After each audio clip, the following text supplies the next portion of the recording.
पूरा लोकल।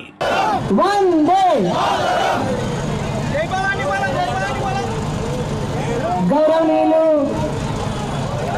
केंद्र मंत्रुलु श्री కిషన్ రెడ్డి గారి ఆధ్వర్యంలో ఈ యొక్క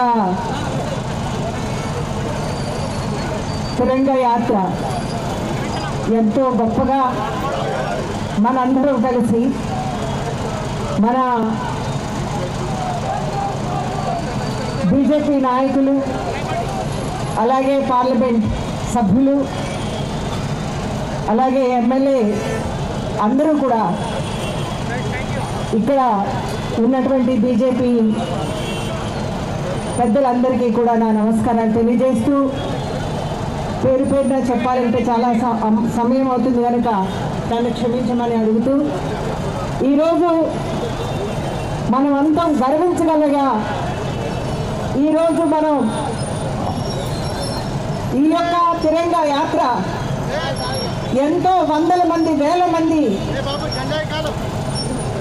ఏకత్రంగా మేమున్నాము అంటూ మన భారత మాతను జై జయకారం చేస్తూ ఈరోజు దేశాన్ని ఆ భారత ఆర్మీలో ఉన్నటువంటి అందరినీ కూడా దేశ రక్షణ కోసం దేశం కోసం దేశంలో అస్త్రశస్త్ర దళాల కోసం మనమందరం కూడా ఈరోజు కృతజ్ఞతలు తెలుపుకునే సమయం, ధన్యవాదాలు చెప్పే సమయం, సాల్యూట్ చేసే సమయం.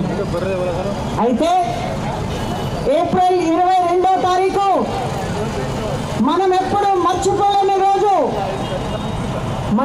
మన సామాన్య ప్రజలు పహల్గాంలో అక్కడ ఉన్నటువంటి ప్రకృతిని ఆనందించడానికి వెళ్తే సామాన్య ప్రజలను ఉగ్రవాదంతో దాడి చేసి అక్కడ ఉన్నటువంటి ఆడవారిని మగవారిని పక్కకు తప్పించి మతం అడిగి నీ మతం ఏమిటి, నీ పేరేమిటి అని వారి భార్యల ముందే భర్తలను చంపేసిన రోజు. ఆ రోజు మరవలేని రోజు. మన భారతదేశ ఆడపడుచుల నుదుటి కుంకుమ బొట్టుని సింధూర్ని తుడిచి వాళ్ళ భర్తలను చంపేసి ఆ భార్య అడిగింది, నా భర్తని చంపితే మరి నన్నెందుకు చంపలేదని. ఆ ఉగ్రవాది చెప్పాడు, వెళ్ళు చెప్పు, నీవు మీ మోదీతో నేనే చంపానని చెప్పు అన్నావు. అరే నువ్వు అదే తప్పు మాట మాట్లాడావురా. మా మోదీ అంటే ఎవరనుకుంటున్నావు?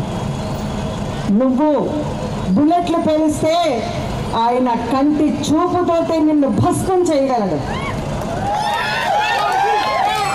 అయితే మోదీకి వెళ్ళి చెప్పు అనగానే ఆ ఆడపడుచుల కన్నీళ్లను మోదీ చూశారు.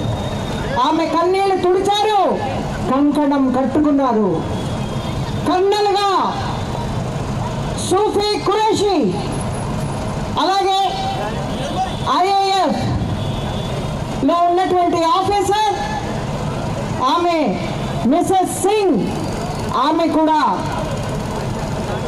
వింగ్ కమాండర్ వ్యామికా సింగ్, ఆమె కూడా ఇద్దరు వెళ్ళి వీర వనితలుగా ఆ ఉగ్రవాదుల స్థానాన్ని భస్మం చేసి ధ్వంసం చేశారు.